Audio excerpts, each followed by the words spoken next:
So I just wrapped up an amazing interview with Jack Brooker, who's from the UK, Mr. Universe. I met him in 2018 and I was blown away the amount of size on the guy, and he told me that he only trained 3 times a week. He has a lot of information, he has a lot of knowledge, and he's going to share, so I hope you enjoy as much as I do. Hashtag BULLMODE.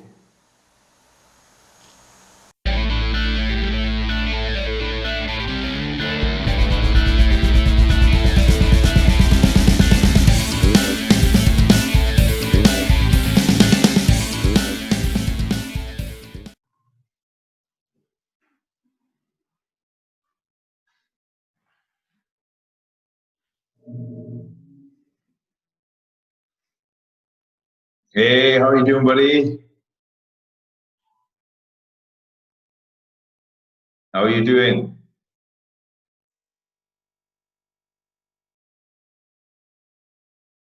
Can you hear me, bud? Yes, I can hear you. How are you doing? Yeah, I'm good. You? How's things, bud? I like the beard. Lockdown, that is. I know. It's either lockdown or off season. Yeah, lockdown hair as well, mate. Yeah, it's got a reason. How you been doing, man? How you been okay? Lockdown? Yeah, for me, nothing really has changed, just training. But work-wise, I haven't stopped working, so it's just a training really. But yeah, it's getting a bit boring now, isn't it? Yeah, I mean, it's hard to just keep improvising. I mean, there's only so much you can do with limited equipment and obviously lockdown situation. I mean, what are you doing with your job then? What's your job? I'm a construction site manager. So the construction's going on as normal, is it? Yeah, flat out. Yeah, we still got about 200 guys on site. Yeah, it's the same in Dubai. The thing is, it doesn't make sense to me because they closed a lot of businesses and they said only essential business is gone. And, you know, the social distancing is all implemented in every business.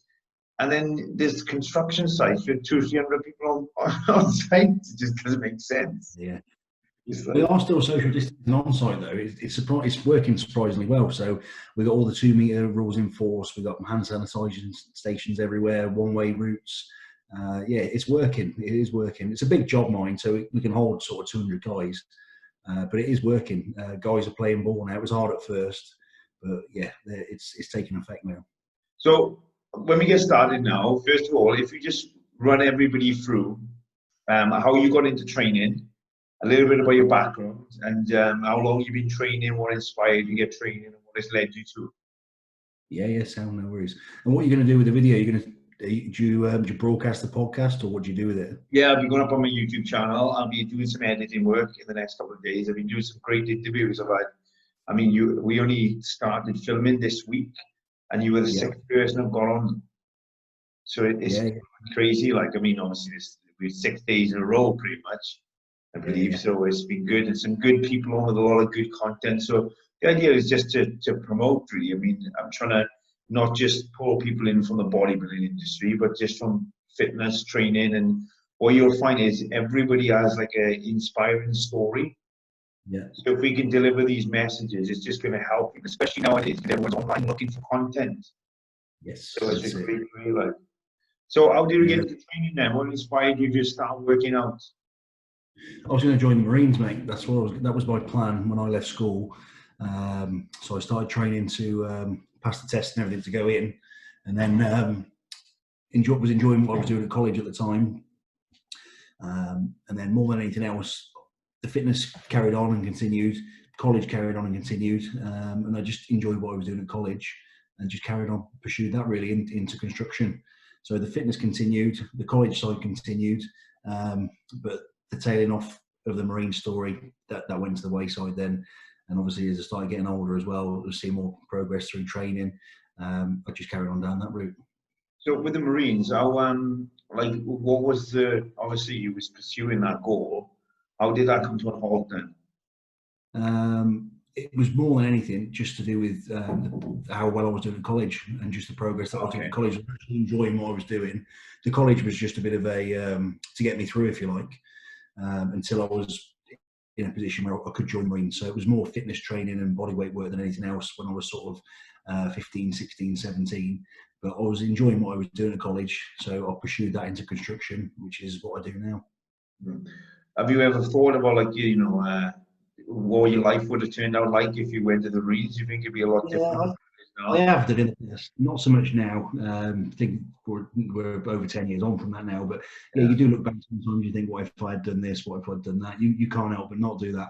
But I think the route that I did choose has been the preferred option now, looking back. Yeah. Because I mean, like, for being a competitive bodybuilder and somebody sort of rigid and kind of disciplined, I mean, I've always questioned or wondered, like, if I was in the Marines or some kind of force, I mean, I would just suit that perfectly well because I'm regimented to the T. That's So, it. It's a regular lifestyle, and, isn't it? and that's But probably then, what got you into the bodybuilding, you know? yeah, that's it. The bodybuilding just came as it was, I sort of slipped into that more than anything else. The progress was being made, and obviously everybody starts noticing it, don't they, when you're that sort of age, and the progress just continued, and I just continued with it then. So, But the how old was regimented you life, when you did your first competition? I was 18 or 19. I think it was the 2008 NABA Midlands. So yeah, I would have been 18. Yeah. So obviously, when I first met you, really, I believe in last year in the NABA England. Was it That's last? it. No, was it last year in Early NABA England? 2018. Yeah, 2018 NABA England, and we were chatting backstage. And what I found was incredibly interesting was the fact, obviously, you just had a child. I believe your child was 1 year old at the time, maybe around that age. Yeah, And you were saying that you that's was it. training like 3 times a day, and I was looking a week. Sorry, I was looking at you and thinking, how are you building that physique? So how long was you training for three days a week? Yeah, just train 3 days a week, Monday, Wednesday, Friday, and the sessions would last an hour and a quarter, maybe a little bit longer if it was a leg day or a pull day. But training when I'm in the gym is business. So I log my lifts, log my workouts, so that every time I train, I know exactly where I need to be, know what I've got to do. You're going to get to a point more than anything else then where the workouts are fantastic, but the mental build up to the workout is almost a workout in itself, so that you've got to get ready to lift heavier weights. You were lifting heavy last week, and then to go into the gym again knowing you've got to beat those weights, beat those lifts, that's the hard part. That's the hard part for me. Now, obviously, you said, like, when I met you, you said that obviously the reason why you was training 3 times a week because you had a child and it was more convenient. You didn't have the luxury of going to the gym 4, 5, 6 times a week. But the progressive overload, how long have you always trained like that? I've only trained like that since I've been with Jordan Peters, so for 3 years or so now. So when I first started with Jordan, we did an upper lower split. So I was training 4 times a week. That was very, very early doors. And then he prepped me for a show in 2016. And then after that, I went to a 3 days a week split, which was push pull legs. And that's just what I continue to do then. So I've got a good gym balance there with home balance as well. Yeah, because we both know, really. I mean, there's a lot of talk to James because he had him on here a few days ago, and a lot of the way I train, I know it's not really conducive for building muscle because I just like to kill it. It's just a stimulation. I like to just push my body. If you go back to like Mike Benson, these guys, I mean, the less you train, the better, really. I mean, if you can train hard and at that intensity, the longer you can leave to recover and build, that's what's going to build strength and build muscle. That's it. And especially if you forced around that time. So that's great. I mean, like, how different was that from the way you was training before?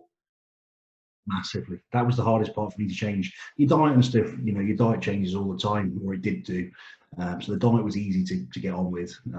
It was the training which was a massive, massive shock because usually I'd go to the gym, we'd do the same sort of workout, same sort of rep ranges, similar sort of weights. There was just there was no logging lifts. It was just general progress. Some days you felt strong, some days you felt a little bit weaker, depending on how your day's been. But by logging lifts and then tracking everything that you do, and obviously with a willing personality to progress, you cannot not progress by logging your lifts and making sure that you're recording everything. So even when you're having a bad day, you've got to beat those weights that you lifted previously. If you're not writing it down or you've had a bad day before, sometimes you back off the weights a little bit, don't you? But when you're tracking it and writing it down, you can't not progress by training that way. Yeah, or you can obviously see the potential lead of that. So, for example, if you're having many bad days, you lift and not progress, you can see, well, what was I doing on this day? Because I should have been getting better. And if I'm not getting better, I'm getting worse. So then you go, well, you know, I'm not sleeping enough on that day. Maybe I didn't get my meals on point. So you can be a lot more meticulous with things, I imagine, outside that. That's it. Yeah, I don't have too many variables outside of that. I'm very, very regimented. So diet is always bang on as it when it needs to be. Training, I'm very, very meticulous with that as well. So there'll be a plan, and I'll stick to the plan. I won't deviate from it unless there's a very good reason to. So if I've got an injury or something like that, perhaps I'll maybe vary in exercise. But I've stuck to the same push-pull legs workout now for 2 years. Is it? And are you still training 3 days a week? Yeah, still training 3 days a week. Yeah. Yeah. So I do push-pull legs. I've got 3 rotations. So I've got 3 push workouts, 3 pull, 3 legs. And you rotate them every week? That's it, yeah. So I do the 3-week circuit, and then because there's such a variance in the workout regimes, by the time I come back round to the first rotation again, there's enough of a variance so that you should really be progressing because you have such a variable of exercises as well. Don't get me wrong, all your compound main lifts and everything are all still in there with the isolators and things thrown in at the back end usually. But there's enough variance in the workout so that by the time you come back around, you should really be progressing on those lifts again. Yeah. And again, it's good for the stimulation of mind because, you know, the monotonous factor of going to the same workout week in, week out. I mean, it just gets so tedious.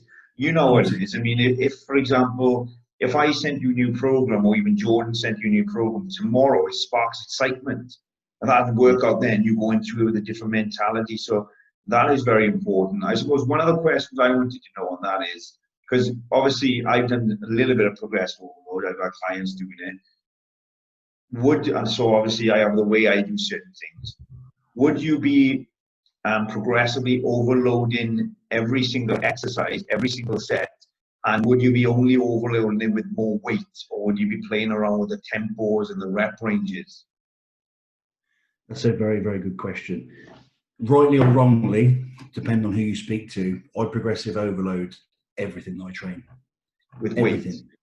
With weights, yeah. So what I'll do is I'll have a set list of exercises for that workout with a set rep range that I want to work in. So obviously when I'm progressing, initially from a baseline, I'll make sure I can hit the rep ranges. And then by the time I come back around to do that again, I'll add some more weight first of all. And so long as the weight is progressing through those rep ranges, then I'll continue to add weight. So let's say, for example, we're doing a chest press first, any sort of chest press, and the rep range is sort of between 8 to 12 or 8 to 10, something like that. As long as I'm failing in that rep range, then I'll continue to add weight. If I'm struggling because I've added too much weight, then I'll stick out that weight for as long as it needs to be before I'm back into that sort of rep range then again. So usually 95% of the time, I can add more weight to every single workout that I do. Now, I'm not saying there's massive amounts of weights. It might be a kilo here, a kilo there, but generally the progress is there and it's there in every single workout. But what I won't do is train just to shift the weight. I already train to move the weight where I know I can feel it. Yeah, and I think so that'll remain the same. The tension, the mind to muscle connection, the form, the control. I mean, so are you obviously like, you probably building the weight up for that one working set for maximum lift and trying to progressively lift more on that set? Would that what be? I do, if I've got a deadlift is in for the week, for example, what I'll do then is if I'm building up to heavy lifts, what I usually do is build up the weights until I feel comfortable throwing a plate on a side, something like that. And let's say we've got a 240 working set or something like that. I'll keep adding a couple of plates until we get up to where we need to be. So it might well be that I do 3 or 4 warm-up sets first of all to get used to moving the weight along with the rep ranges coming down and down and down as the weight gets heavier. And then when I hit my working set, it'll be whatever the weight needs to be in that rep range, just making sure I actually hit that rep range then as well. So big compound moves, the warm-ups can take quite a while. So, and again, are you progressively overloading every exercise, so even the isolations, or just you having like, so every movement? So do you find it, because what I was finding and what I found with a lot of clients, obviously everyone is genetically different, so everyone's strength is different and the workload and effort is different. What I found is sometimes what happens is when some exercise increase like marginally, for example, let's say you squat and you leg press at the beginning of your workout. Now, if your squats increase by 5-10%, your leg press increases by 5-10%. The next workout, although you might have progressively got stronger, you're more fatigued because you were done a lot more weight than you was doing the previous week. So do you find that in your workout, or does that add to the challenge of trying to lift more in the next exercises? Because I've been doing it for so long now, I sort of can anticipate where I'm going to be at the next week. So what I'll do is, when I log my workout, I'll make some notes alongside the exercises as well. So if something felt particularly good, and I'm confident that I could add some real weight again next week, I'll put a tick or something next to the exercise. If it was a bit of a struggle, I'll either make a note or just leave it as a blanket rep range annotation there. But generally, I'll work to failure in those rep ranges where I can, with a view then to progress next week. So it adds to the challenge, but it's like clockwork now. It just flows. Every workout just seems to flow. So I've only progressively overloaded with weight. Obviously, we try to lift more, we try to lift better and so forth. But following a workout plan, what I've specifically tried to get stronger every week, is something I just haven't really done. And I don't know if it's because naturally my strength would just come. I mean, I'm just one of these guys that can just lift, and if I do the same movement, I just get stronger and stronger. So I've never really strength trained. And at the same time, I don't know if you felt like this, and maybe you have, and it'll be good to get your opinion on it. There's certain movements in the gym that I've done and I've become very strong at. And I've kind of thought in my mind, obviously our mind is probably in a different sense because if you're doing this training, I thought, do I actually want to be lifting more weight in this? So I'll give you an example. Let's say I was squatting, right? And if I was going up to 260 at one point, 270 squatting, right? I'd get there and I'd feel the stress in my stomach, I'd feel it in my eyes, I'd feel it in my back, and I could still do the move good. But I was thinking, if I just keep progressively lifting more in these movements, I want to be just adding weight and stress in my joints and my ligaments and these things. Have you ever thought like this going into your movements? Yeah, 100% I have. Particularly with regards to squats as well. Now, squats were a big foundation of my leg workouts when I first started training, and they've blown up. Everybody knows what my quads look like, and yeah, they blew up doing squats. But I think it was last year or the year before when I was training for the Universe, I tweaked my back on a set of squats. I loaded the bar up, did 250 for a set of 10, 230 for a set of 10. Unracked a 210 to go and do the same rep range, took it out of the rack, something didn't feel right, re-racked it, and I literally dropped to the floor. I pulled something in my back. And ever since that day, this is going back 12 or 18 months ago now, I've only recently started reintroducing squats again, sort of in the past 12, 18 weeks, something like that. And I've moved away from doing squats to doing more hacks, variations of leg press and things like that. Now, I'm fortunate that my legs aren't a lagging body part, but if they were, I probably would have still tried to throw the squats back in again. But you've just got to be very careful, haven't you? Training around injuries, so on and so forth. Fortunately, touch wood, I've not really had too many injuries. And where you do get a little niggle, as much as you want to carry on and progress through the exercise, if you want longevity in it, you can't carry on like that. You've got to train around the injury. And again, it's I think it's a lot of it is genetics and about your body structure. I mean, some people are just built to lift heavy, and they can build the strength and it's safe. And other people, I mean, it doesn't really matter about how much they start lifting more. I mean, they just get hurt, so they have to innovate ways to kind of stimulate that muscle. And like I said, I was certainly feeling like like I said, my strength goes up quite a lot if I pick one movement, for example, and I just was trying to lift more. To get stronger. Like, for example, if I was bench pressing at one point, and I'd have say 95 kilograms on the bar benching, I'd push the weight and I'd get off it sometimes, and as much as I'd be trying to focus on the muscle, I'd feel in so many other places, and then afterwards I think, do I want to be lifting more?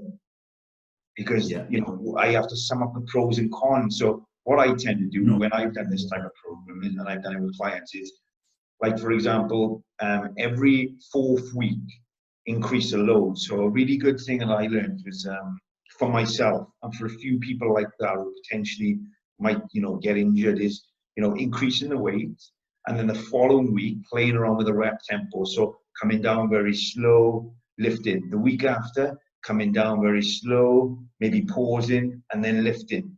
And then the week after, increasing the load for up and down the same speed, and then going back to the tempo.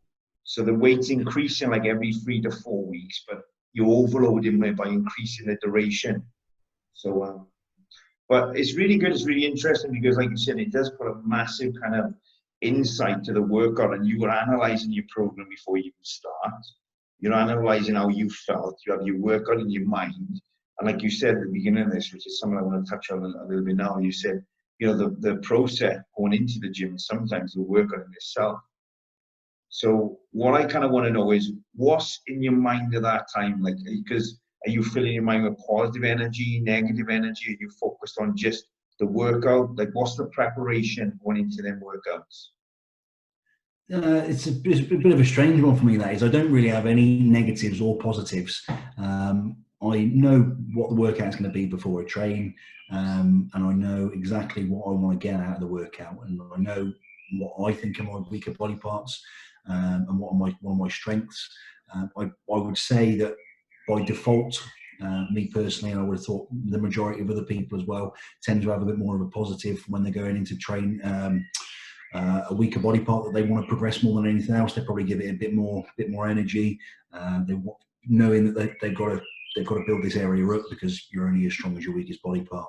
But yeah, for me, I don't really have any issues with getting in the zone, if you like. I can switch on and switch off literally just like that. I don't need any music. I could train in silence. I've got no issues with anything like that.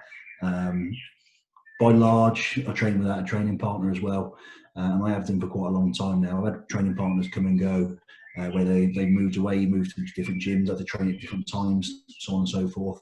The only benefit that I really get out of having a training partner, whenever I do now, is just for a spot, really, more than anything else, on more risky exercises. And how do you manage that now, being on your own? Do you just have people in the gym that you frequently see and can help you out? Yeah, that's it. Just have a look around. You know, people know who you are, how you like to train, and there's certain people you would approach for a spot on some exercises. There's obviously people that you wouldn't approach as well. So generally, the exercises that I do, 90% of them I can do myself anyway in a safe way. It's just for those last extra that you want to push on a more risky exercise. You want a little bit of a spot, and yeah, there's usually somebody there who can help you out with that as well.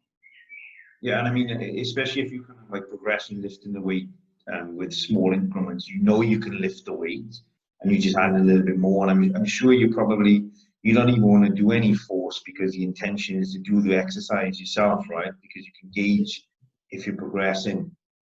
Yeah. So you know where you're going to be failing. You know what sort of weight you come through with. Just having a spot of a deep squat, if you like, or a flat bench.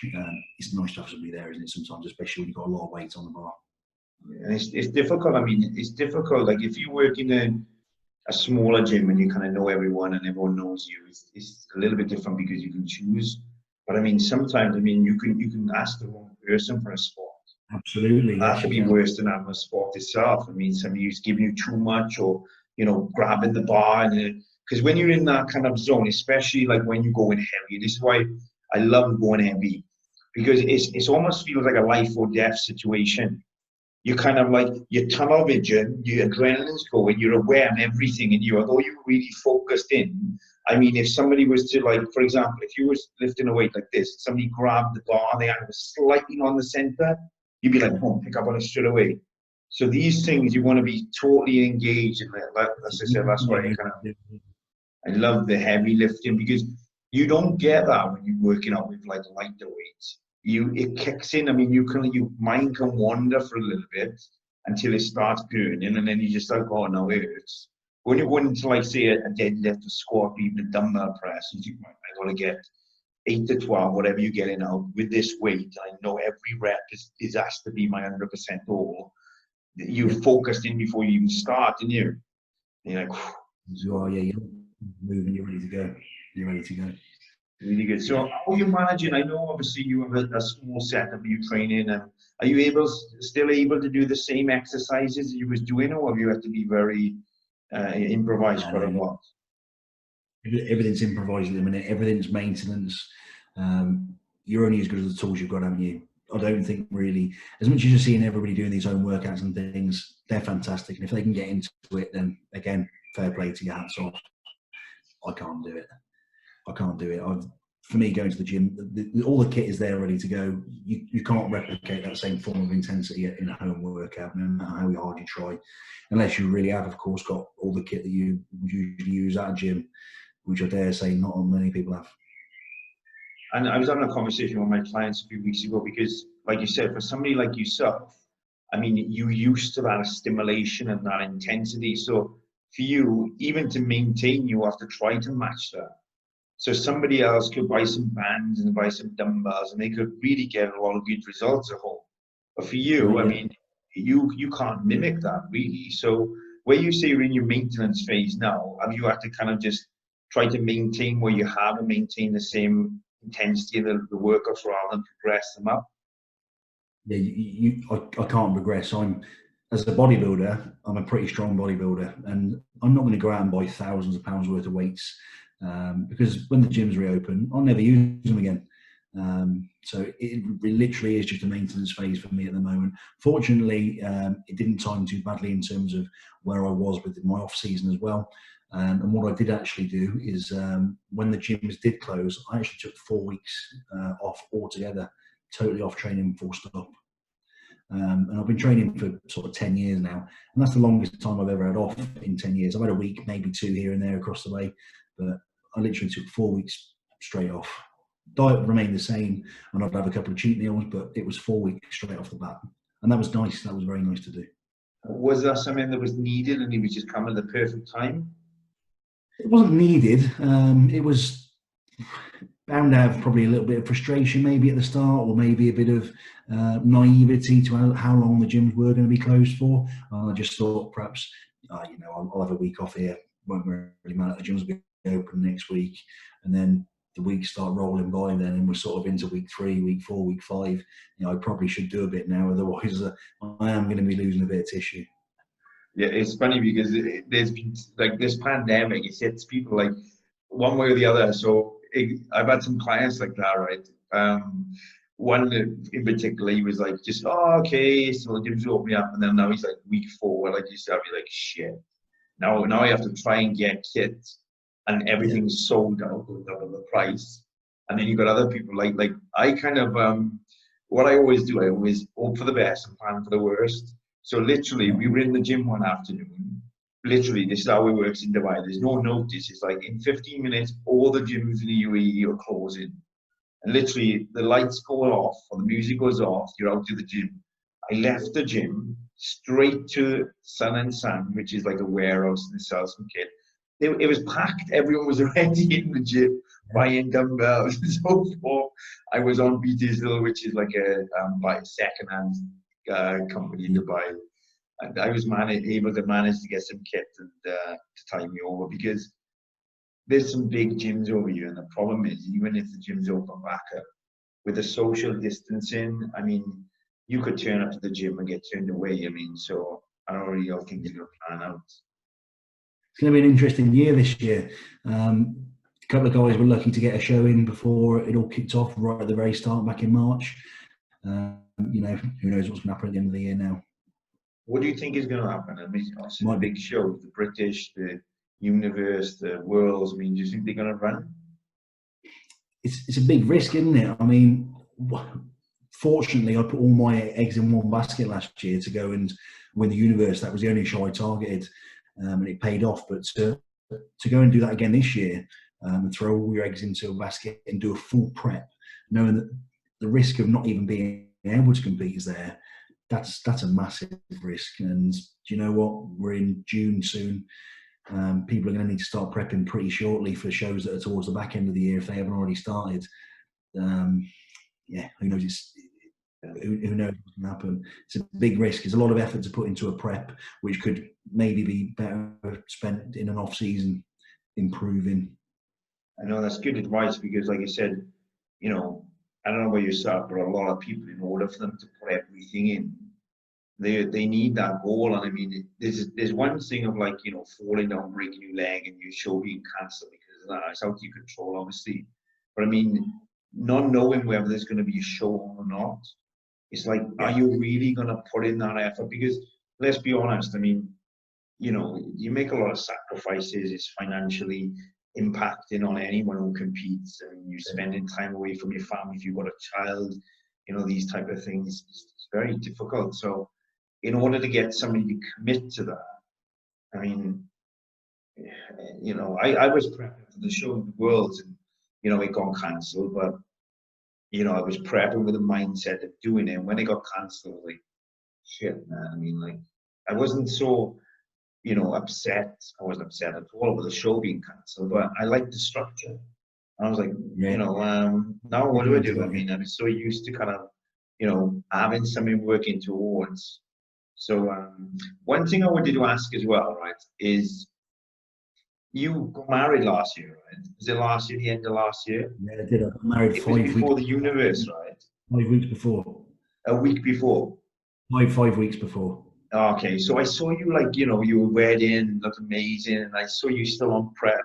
How difficult was that for you? Obviously, I know you really focused on, but not only for you, but obviously for your wife and for the people around.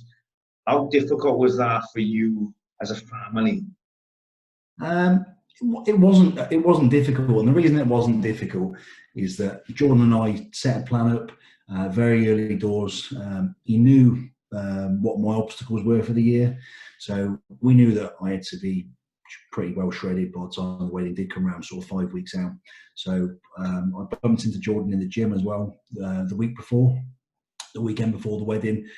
We had a little bit of a catch up. He knew what the crack was, obviously. And the day of the wedding, I took the full day off the diet, trained up until the day before, took the wedding day off the diet, ate what I wanted, no holds barred, had a few beers, enjoyed the day. It was a fantastic day. Enjoyed the evening. And then through the next day, woke up, had a nice breakfast again.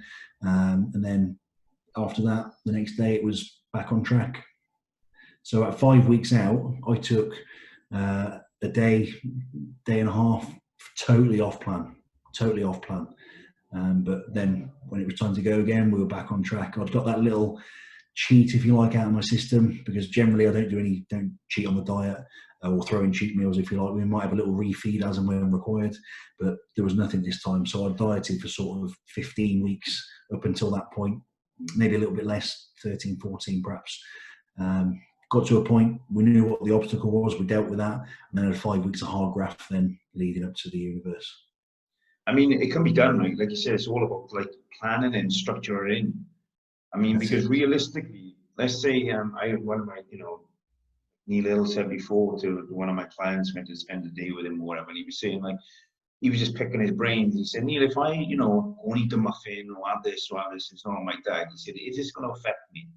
And he was like, no, it's not going to physically affect you. But what it might do is it might allow you to think you could do it more often. And you end up doing it more frequently, and that's what affects you. And I think, like, yeah, I mean, like, you know, if you are doing these things, like we both know there's some people who can get away with some things, right? And I don't know if you're one of them, but I know people are. The problem is they can get away with so much, they do it so often, that's what hurts them in the end. So, you know, like you being focused in like 1 day, 2 days, it's not going to do anything. It's not going to put you back 13, 14, 15 weeks of hard work. Yeah. But I know your mindset, you couldn't do that frequently probably, because I always said to people, I mean, like, you got to put yourself into an athletic or an athlete's mindset. And when you're an athlete, you're working on a fight or preparation competition, you go in and you think, I'm doing everything I can possibly to win. And doing these things deviate, and sometimes it kind of just doesn't give you that confidence moving forward in yourself. No, I totally agree. To be on stage, shredded to the bone and peeled, that takes some serious mindset. Now, if you can do that, there's not that many people who do get shredded. That takes some serious mindset. And if you can do that, I don't think there's many things that you can't deal with in life in general. I mean, that's great character building. If you can commit yourself to doing that, and you've got, it's a bit of an emotional connection with food, I suppose, more than anything else. But if you've got that level of self-control and you can do that for so long, yeah, there's not many challenges that you won't be. Yeah. And that's what it is. I think even with myself, I mean, like I was talking to James a few days ago, like I said, and I transfer that then into my working life as well. My working life is regimented.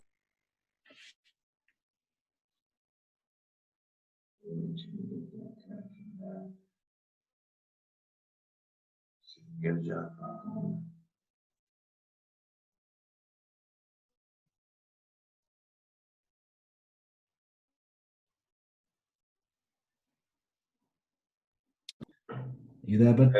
yeah, I can hear you. Yes, you back. You know, I got you. Yeah, I agree totally what you're saying there. It almost becomes addictive, right? Because, like you said, outside of bodybuilding, then, although there are a lot of struggles and challenges in life, I mean, nothing really compares to like a preparation. So you're like, if you're one of them people like yourself, military guy who did, you know, this type of lifestyle, I mean, like, okay, you know, what's going to challenge me as much as, you know, following something to the T? I mean, the only probably thing that would be as tough as that is the military, you know, regimented, going to bed, waking up, running with no food in your body, you know, crawling through swamps, you know, these type of, a lot of people thrive on that, they don't they, having the regime, being regimented. I love it personally. It makes my life a lot easier. And then when I don't have the structure at the weekend, that's at any time more than anything else is where if I was going to go off plan or there was going to be an issue, that's when it would be, because it's not a regimented day. yeah, it's more flexibility. Like, I really like, and like I said, with the competition being cancelled, I decided, I don't know if you've seen in my post, but I've been fasting for like, I've seen what's the deal with the fasting then? Tell us a bit about that. To be honest, it's like Ramadan. Obviously, Ramadan's a holy month. It's a Muslim month. People fast from like sunset to sunrise. And it's something like, because I've been living in Dubai for, you know, 2.5 years, it's something I've always wanted to do because I've had many clients out doing it, but I've never spoken from experience. I've spoken from like my understanding of what to do. But, you know, I've always been prepping, always, you know, just come out of a show, you know, in off season. But because of obviously this competition cancelled, I was like, well, why don't I just challenge myself now and change the transition in the diet? I could learn more lots from fasting, how to structure my training around that. And that's what I've been doing. So obviously I've been doing like intermittent fasting. So I've been fasting for like 16, 17 hours a day, usually 17 hours. But I choose the times around Ramadan. So that means my first meal is like 7 p.m. And then I get 4 meals in me up until 2 a.m. And in that time, I'm training as well, which is, you know, I'm trying to eat 4 meals, work out all within them hours. And then I go from 2 a.m. to 7 p.m. with no food. But I'm still drinking because obviously the Ramadan, any Muslims, they cut the water, they do like a water and food fast. So, and it's such. Are you doing as well or not? No water, no, just because I'm still trying to really get on with my day. I'm still getting up and do my walking, and I'm still active, and I didn't want to really put my health at risk, to be honest. And I don't know about you, but I drink so much water. Yeah, well, it's a lot hotter there than it is in the UK, yeah. Yeah, I mean, so it's just more for me to learn about the food, really, what to do with my food, and it sucks, man. I really don't like it. Like, I don't know about you, but you must be like me. Like, I'm so regimented. I mean, I like having my breakfast. Like, I've done it year in, year out for like 10 years, waking up, doing a bit of cardio and sitting down on my breakfast. And now I'm like sitting down and having nothing. So it's like, and and then I'm training. And like I said to you last night, I'm out to the courtyard training 11 p.m. at night. I mean, it's like, what the hell is going on? Are you literally living almost a night shift now, are you? Or are you doing much in the daytime? Yeah, that's the thing. That's why I didn't cut the water, because I'm still getting up. I'm still working a lot. I'm still active.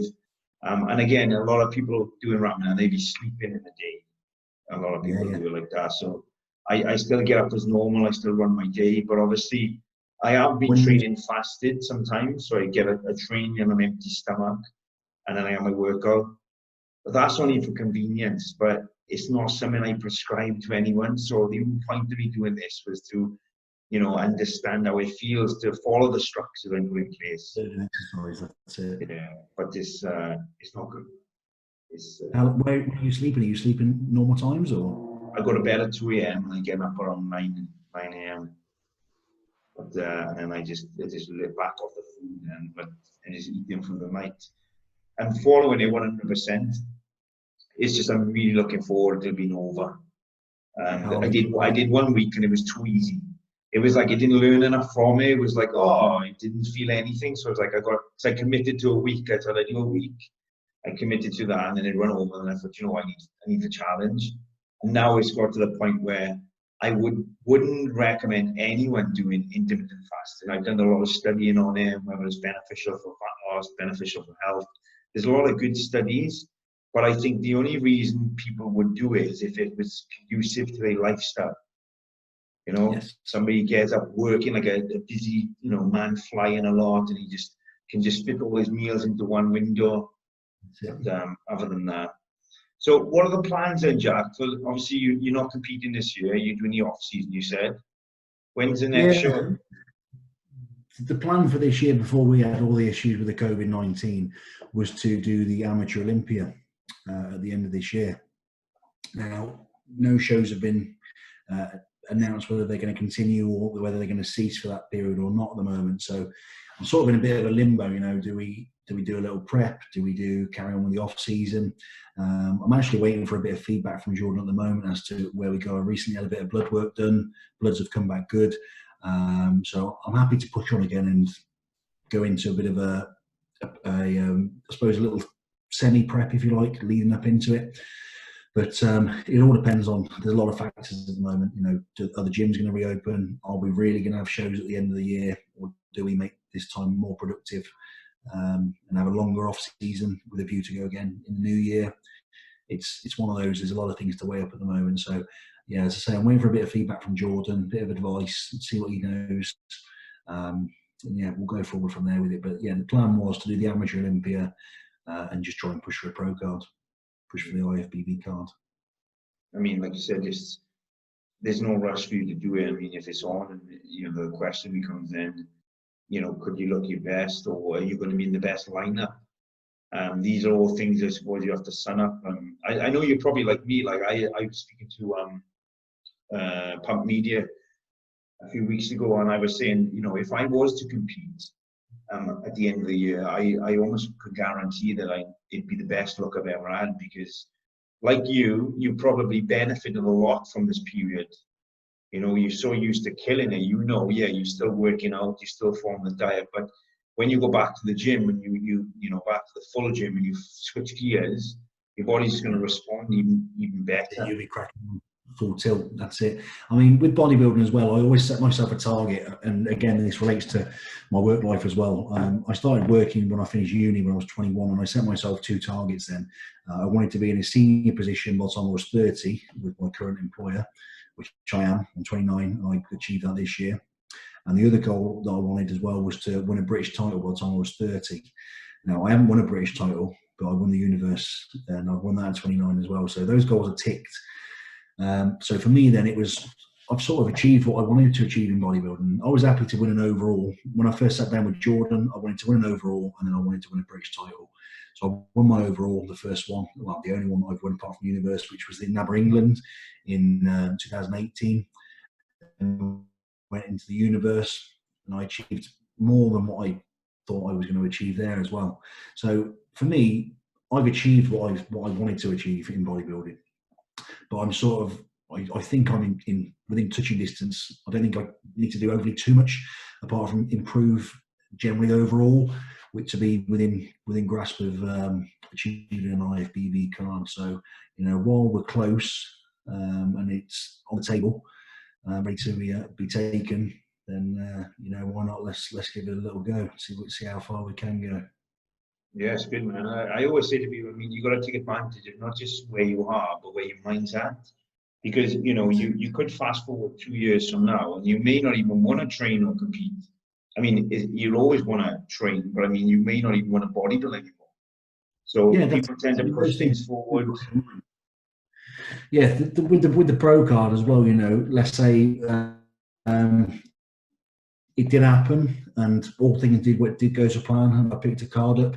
You know, I've got that card then. It doesn't necessarily mean that I need to compete next year, every year. You know, I could take 5 years off if I wanted to, and then take that time to either have a bit more of a reality check in real life, maybe push the bodybuilding back a little bit with a view to compete in 5 years' time. You know, there's a lot of options there, isn't there? But now I'm close.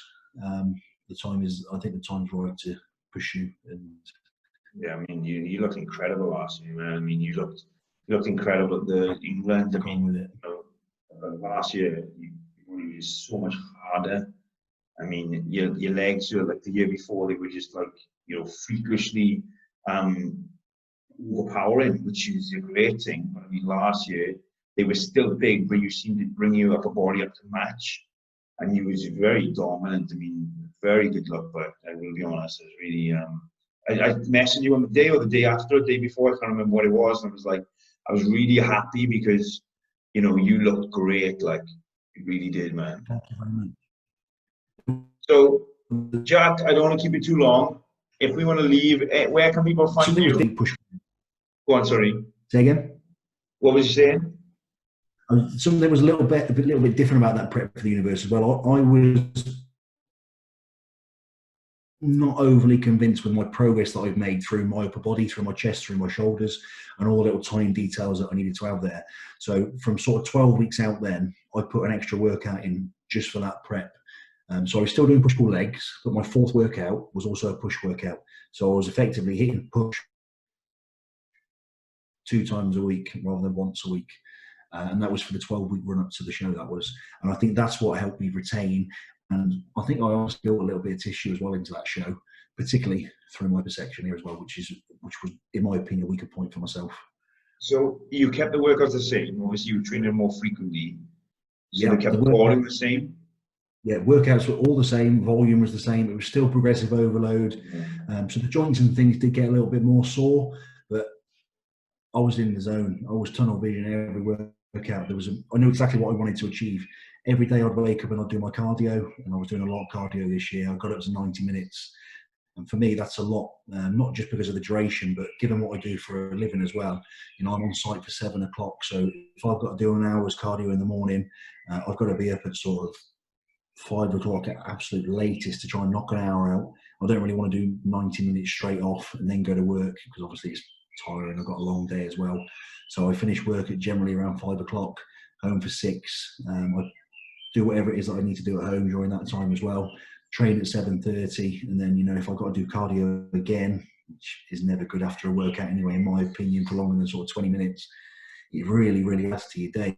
But while we were doing all that amount of cardio, the calories were still really high, and that really helped keep my fullness, and it did bring the detail in as well at the same time. So, you know, you can play the two off against each other. You can do less cardio and bring your calories down a little bit, or you can do more cardio and keep your food up. And that's the option that we went through for this year, and it worked. So I think I brought a good, full, solid and round package this year. So yeah, I was pleased with the look. I was pleased with the look. What's your typical push workout going back then? So you said you're training push twice a week. What would that look like? Would you be rotating like the chest and shoulders? Yeah, so the workout split generally, the exercises to start off with are chest-based exercises. So there's usually 2 to 3 of those, and I'll stretch chest quite intensively after doing the chest part. Then we'll move into shoulders. Now, 9 times out of 10, there's a compound movement in there at the start as well, depending on what type of rotation it is. And then we've got isolators going in. Again, there'll be a lot of stretching, and then at the end of the shoulders exercise. And then after that, we'll move on to a bit of triceps. Only 2 exercises for triceps. And what typical, how many sets would you do for each exercise?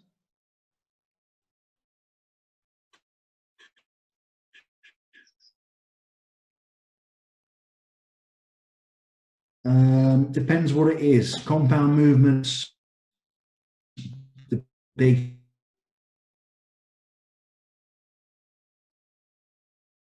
hitters, there's usually 1 or 2 workouts.